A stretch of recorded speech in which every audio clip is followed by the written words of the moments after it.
Ma olen teile juba ühes videos rääkinud Microsoft Accessi pakutavast query disainerist ehk graafilisest liidesest, mille kaudu on võimalik koostada andmete otsimise laused ja samuti andmebaasis andmete muutmise laused. Täna tahaksin ma sellest disainerist teile veel natukene rääkida ja demonstreerida veel mõningate ülesannete lahendamist, kasutades siis seda Accessi query disainerit ehk siis päringute kujundajat, kui see eesti keelde tõlkida. Nii et kui lühidalt meenutada, siis Accessi query designer realiseerib sellist graafilist andmebaasi keelt, mille nimi on Query by Example, mis mõeldi välja juba 1970. aastate lõpus.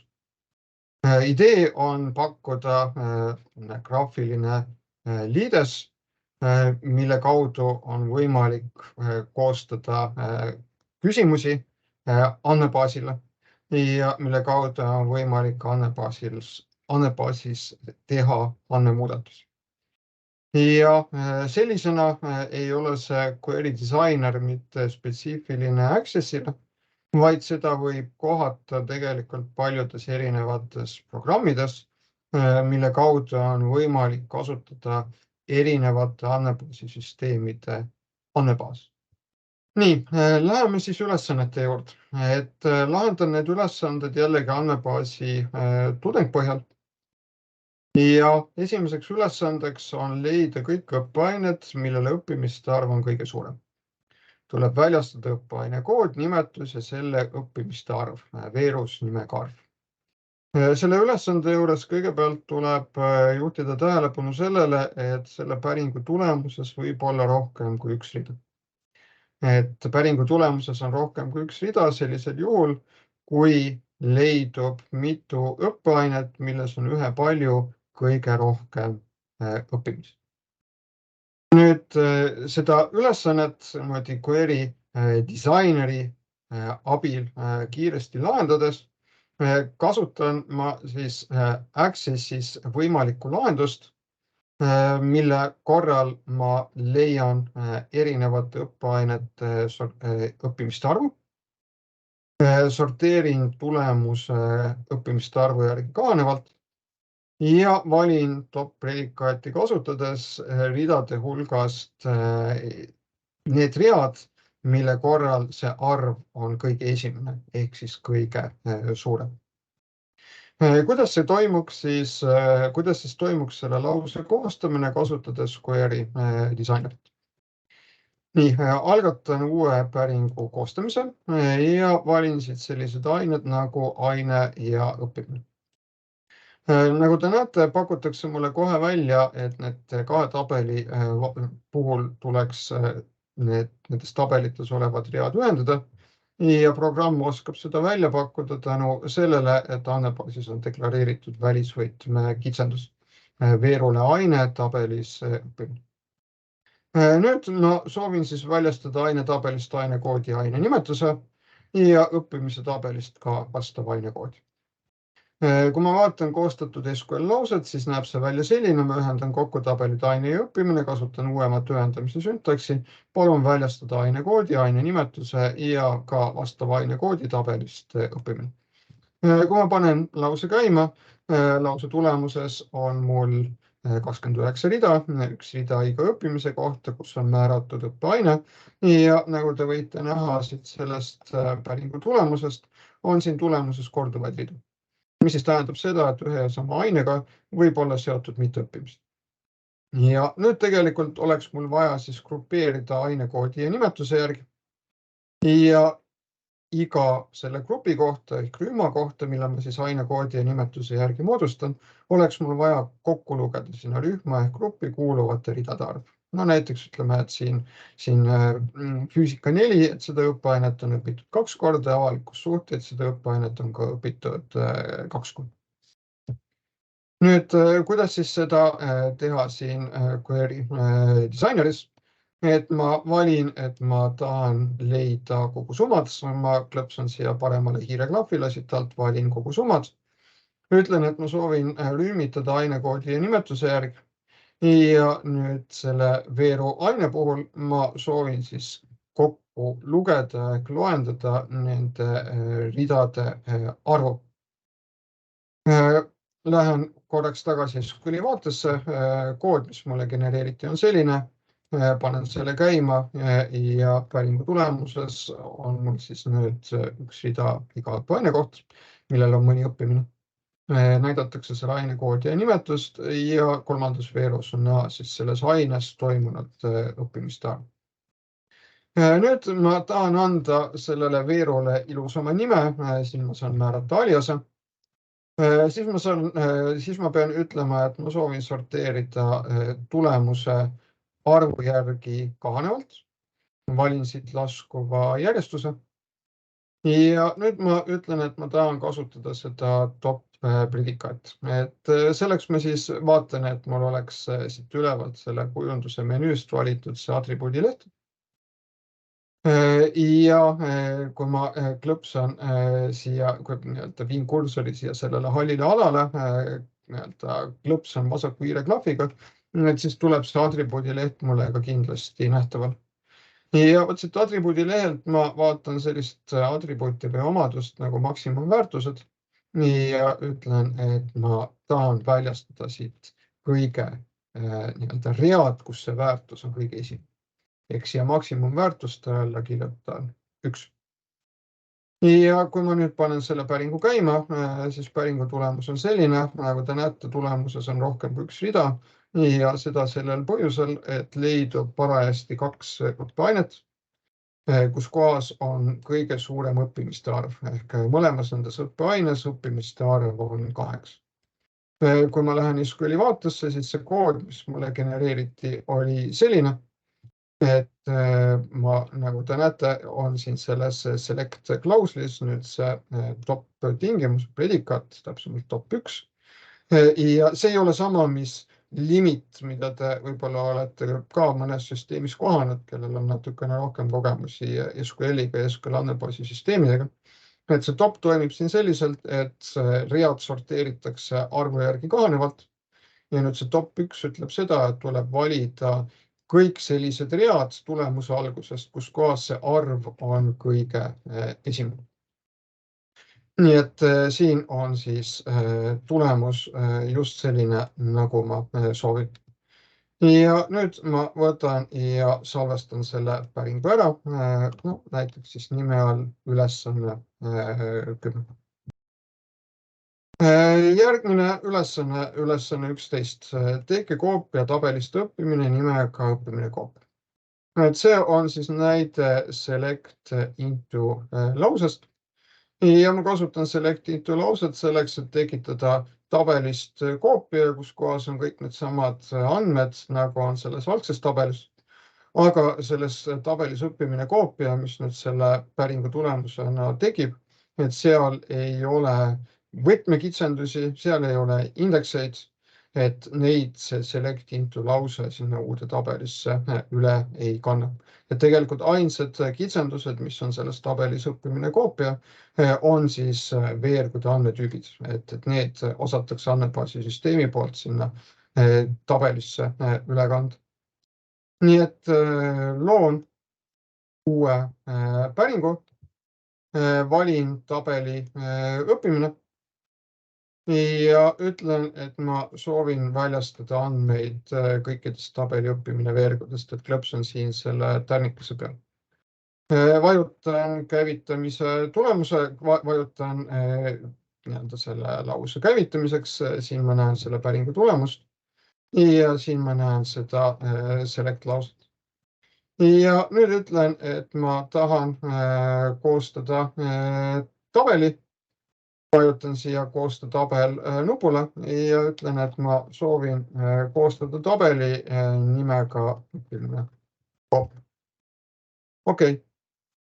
Ja nüüd, kui ma vajutan käivitamise nupule, siis mulle öeldakse, et olemasolev tabel õppimine koopia kustutatakse ära. Hetkel mul tõesti selline tabel siin andmebaasis on olemas. Vajutan jah ja nüüd see päringu tulemus siis materialiseeritakse sinna sellesse tabelis. ja lähen SQL-i vaatesse, see lause, mille ma niimoodi koostasin, näeb siis välja selline. Nii et salvestan selle query nime all siis ülesanne 11.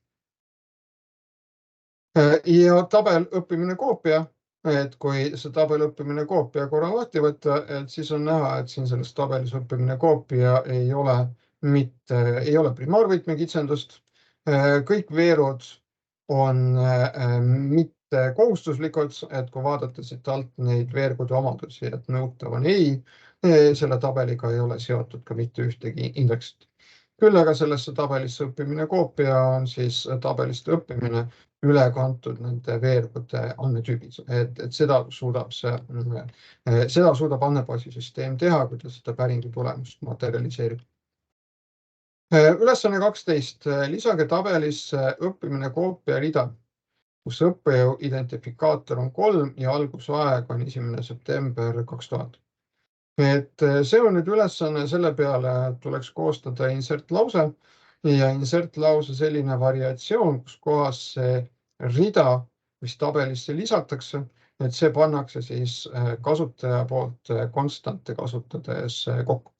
Alternatiiviks oleks siis selline insert lause, kus kohas on select alampäring, selle select alampäringuga leitakse sobiva struktuuriga read ja sobivate andmetega read ja siis insert lausega need leitud read lisatakse mõnda olemasolevasse tabelisse.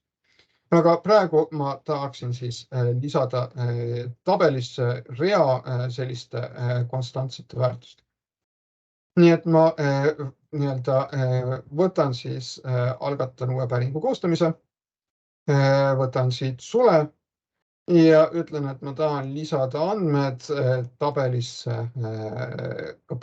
õppimine koopia. Mitte tabelisse õppimine, vaid tabelisse õppimine koopia. Ja nüüd tuleb mul siis siin ära täpsustada, et kuhu kohta, millistesse veergudesse ma tahan täpselt neid väärtuseid lisada. Et selle veergu õppejõud soovin ma lisada väärtuse 3 ja veergu õppimise algus soovin ma lisada siis kuupäeva stringi, mis oleks siis kujul 2000, 09, 01.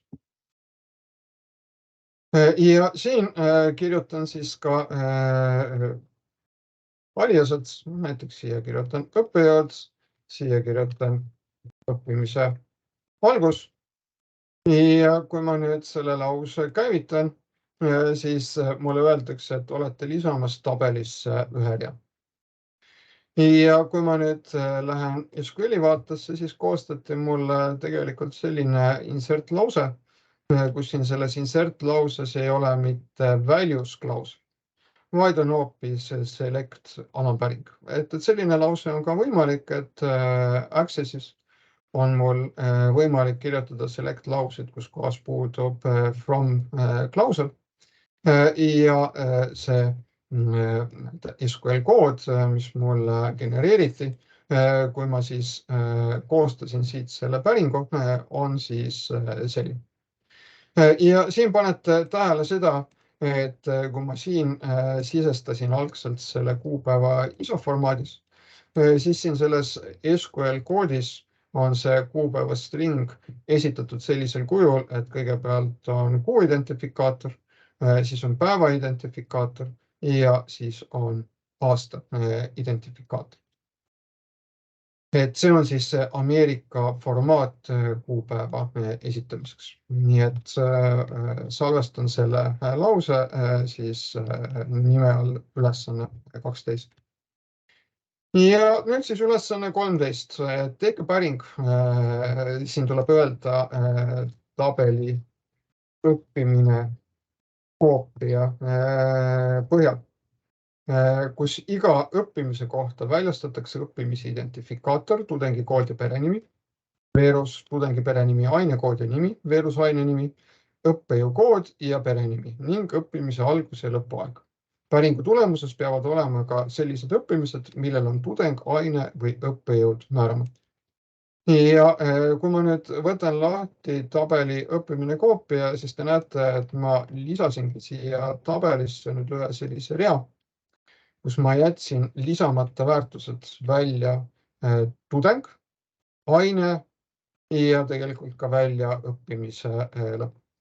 Ma saan seda teha sellepärast, et siin selles tabelis õppimine koopia ei ole neid notnal kitsendusi, kõik need veerod on vaikimisi siin mitte kohustuslikud ja sellepärast sain ma lisada siia tabelisse selliste andmetega rea. Ja nüüd ma tahan teha siis selle õppimise koopia tabeli põhjal päringu, tahan väljastada andmed õppimiste kohta. Ja ma tahan, et päringu tulemuses oleksid ka sellised õppimised, kus on puudu kas siis tudengi kood, on puudu ainekood või miks mitte võib olla puudu ka õppejõu kood. Et näete, ma võin siin võtta ja näiteks sellest reast ka ära kustutada õppejõu koodi. Nüüd, kui ma hakkan siis koostama päringut, et valin siit päringu kujundus, valin tabeli õppimine koopia ja valin tabeli aine, õppejõud ja tudeng. Kõigepealt näete, esimese asjana mulle ei pakuta siia välja ühendamisoperatsiooni. Seda sellel põhjusel, et tabelis õppimine koopia ei ole deklareeritud välisvõtmekitsendusi, järelikult ei ole ka programmil infot, mille alusel siis välja pakuda, et kui ma valin siia sellesse päringusse need tabelid, et siis ma tahaksin viia läbi sellist ühendamisoperatsiooni. Aga sellest ei ole midagi, mul on võimalik need ühendamisoperatsioonid siin graafilise liidese kaudu väga lihtsalt endal defineerida, kasutades sellist drag and drop või lohista ja lase lahti tehnikat.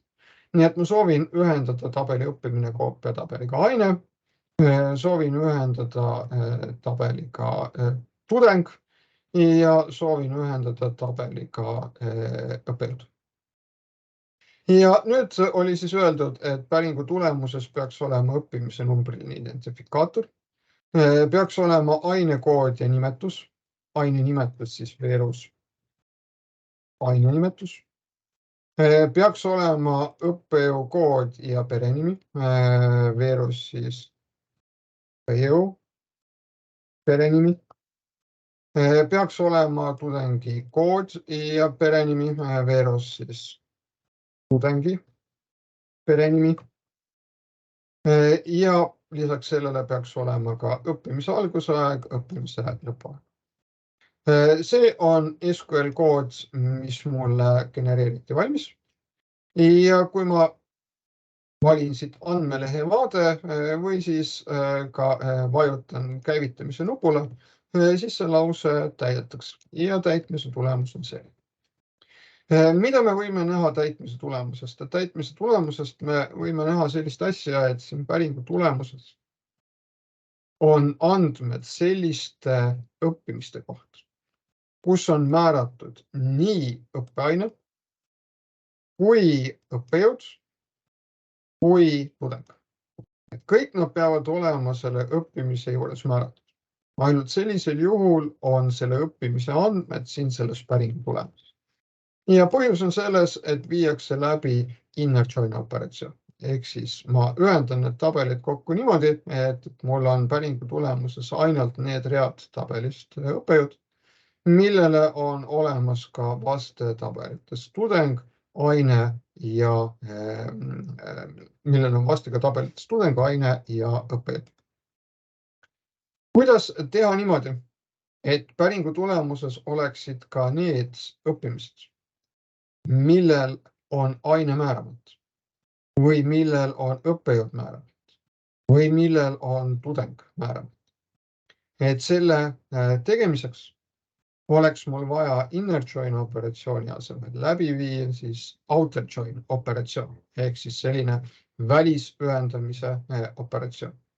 Ja seda outer join ehk välisühendamise operatsiooni saan ma valida siin graafilisest kasutajaliidesest niimoodi, et ma teen selle ühendamisoperatsiooni tähistava joone peal topelt klõpsu, tuleb lahti aken ja siin on mul võimalik nüüd täpsustada selle ühendamisoperatsiooni omadus.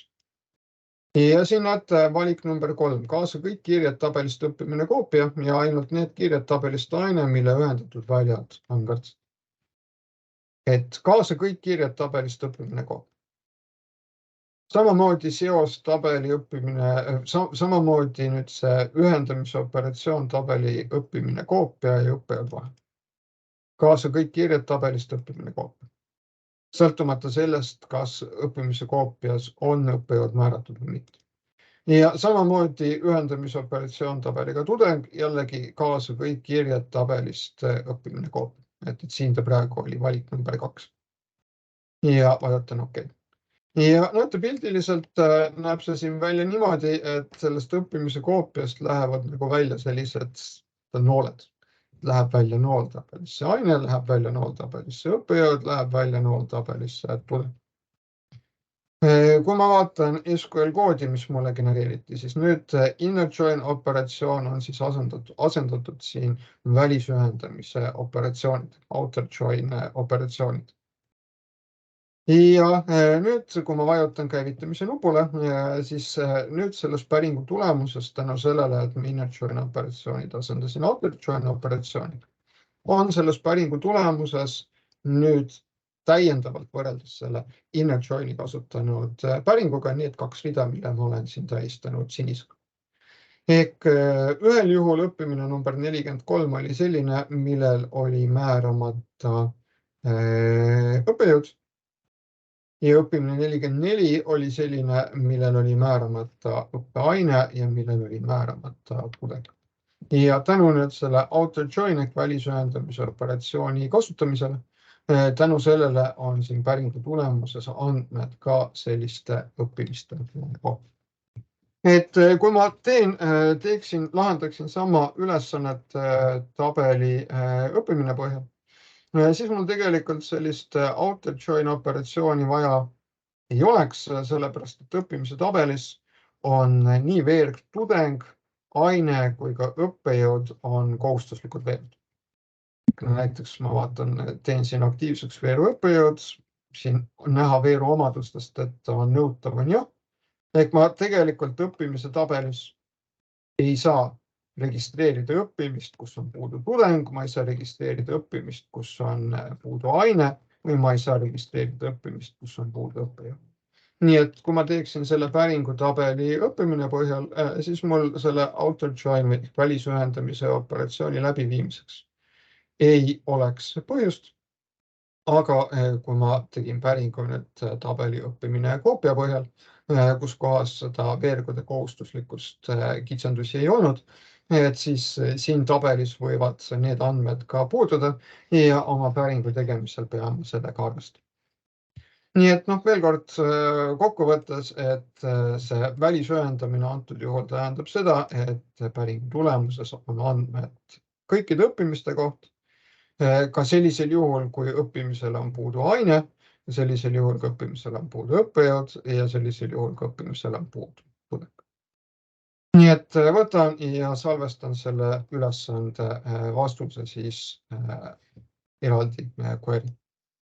Et need oleks olnud siis veel mõningad ülesanded, mida siin Accessi andmebaasi põhjal lahendada ja näited selle kohta, kuidas neid ülesandeid lahendada, kasutades siis Accessi query disaini.